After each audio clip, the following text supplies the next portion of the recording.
Greetings. I'm in the office. My name is Abba. Yeah. But officially, I am Germazion Tekle Maria. I am representing the African Kingdoms Federation under the auspices of Her Imperial Majesty Empress Sheba Deborah Kasum Sora, Queen Sheba III, Queen of Sheba, Queen of the South, who has given us these life skills. And these life skills are being distributed to the general population through the Life Skills Academy, whose commanding officer is Executive Prime Minister Lady Marlene Sir. So the purpose of these life skills are for personal development, I would say. Self-actualization, becoming the best version of yourself. Yeah, that's one of the purposes of the life skills. Her Imperial Majesty, in her wisdom, has given us these life skills as a basis of communication, to communicate in one language, similar to that of an army. The army has its salutations, it's got how it gives out commands, how things are reported, just a lot of terminology that is specific to the army. And when you look at the life skills, this is what it presents us as a tool. It does synchronize our thinking. So today I'm gonna give you another bite size of one of the courses. And this course is Honesty and Integrity. So just to add a little bit more about the life skills before, as it is a tool now to give us more communication skills in terms of communicating as a unit. When you go through the life skills and you see the relevance of it, that means you can see how it relates to your life, how you can apply it to your life, and you see the results of it. I think what comes next is your desire to share it with someone. When you share it with someone in your family or your little community or everything, you see like, yes, it's developing.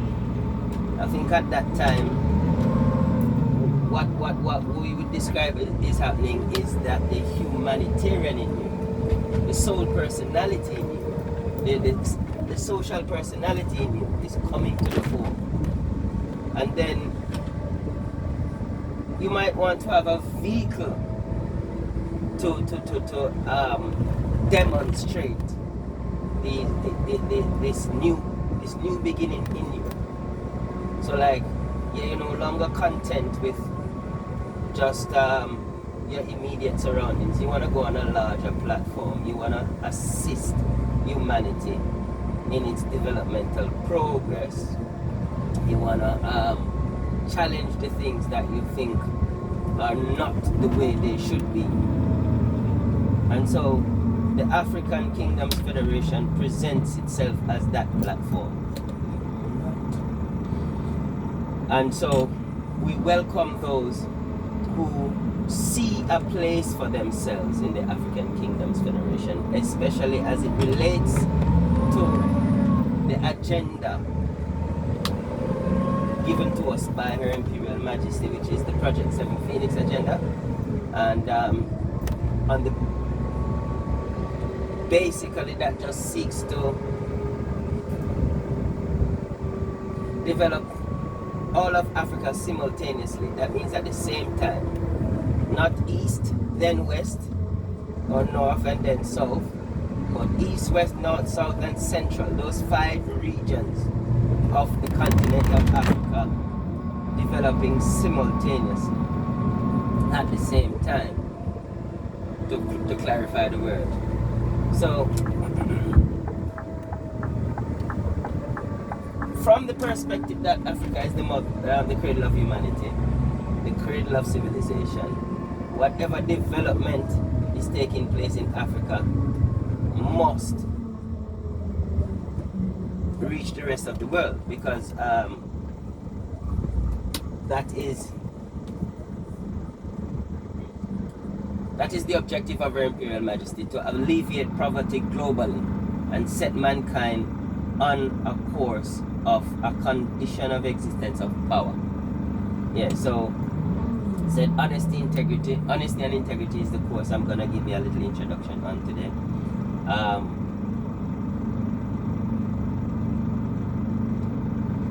Jamaica, the Jamaica chapter had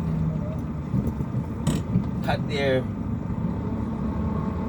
weekly meeting last night, and this was the topic. So I'm trying to synchronize. So let's go. Honesty and integrity now. I think when you hear of those words, it does paint a picture in your mind. It does paint a picture of fairness, of dealing with people from a conscientious point of view. That means you make your conscience dictate to you. That means your conscience, as far as I'm concerned, is that part of you that upholds the right, irrespective of the consequence. So, honesty and integrity now is about upholding that which is right. You know? And for me, when I look at the life skills courses, there are 3 that stand out for me.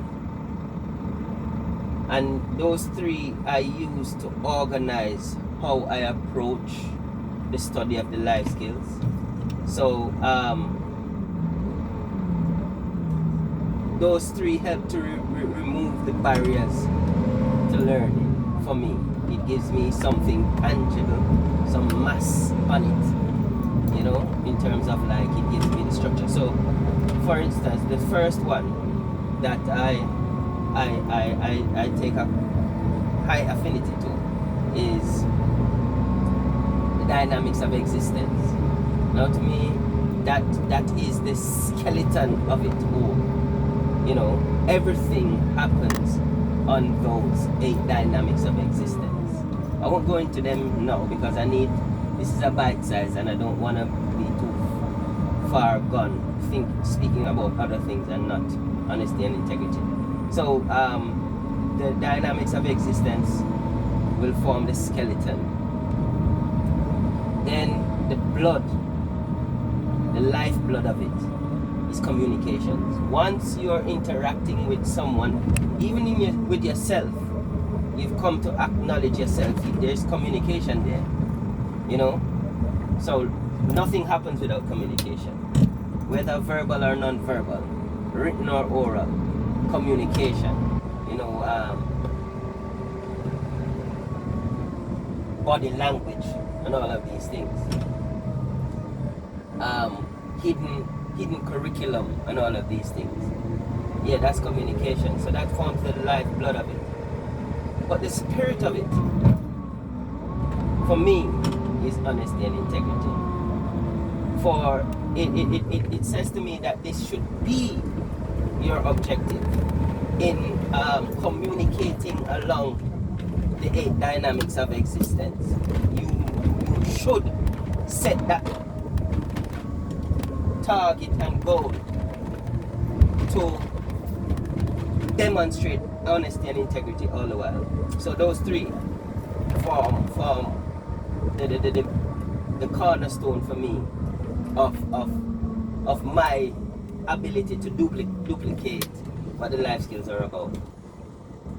So honesty and integrity is the ideal, it's the target, it's the goal.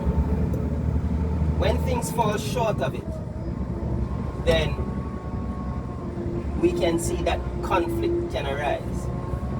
So how do things fall short? Between 2 parties, you've come together and set the standard. Like, okay, this is what we agree shall be how we operate as a group.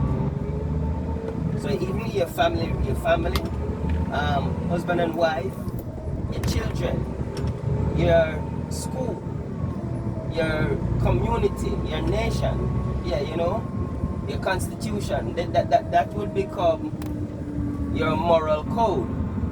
That's that agreement that you say that this is the ideal. And when things don't go according to the ideal that you set, the moral code, then we have a conflict.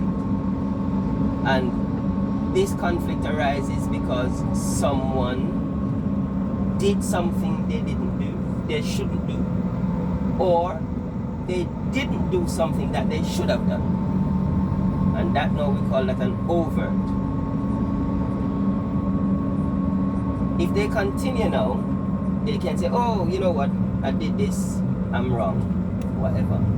I caused the conflict here. But if they don't do that, and they keep it to themselves that they've committed this overt, it leads to what is called a withhold. So they're withholding the fact that they've committed this overt. They've done something wrong to break the moral code. They are a third party in a conflict, if you understand. And in that instance, the third party would be reflected in the fact that they have decided not to act in honesty and integrity. And what happens now when they withhold, in the process of withholding, what you find is that in themselves they know they've done wrong, but because they're not wanting to declare it, they start to justify their actions. You know, a bad workman blames his tools type of thing. Yeah. So it's never something that you've caused. It's always an external, something from the external environment that has caused this breakdown. And obviously, from conflict, there's conflict, it means there's a breakdown in communication. And as I said to you, communication is the lifeblood. If you ain't having successful communication, then conflict. Serious. Because people are not duplicating, they're not sharing the same reality. And if they're not sharing the same reality, they can't have an affinity to any communication that's happening. That's conflict altogether.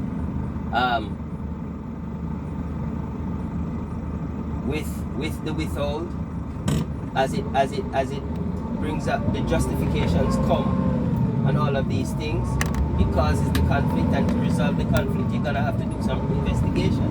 You're gonna investigate and find that the sequence of events whereby somebody's justifying this and that and that.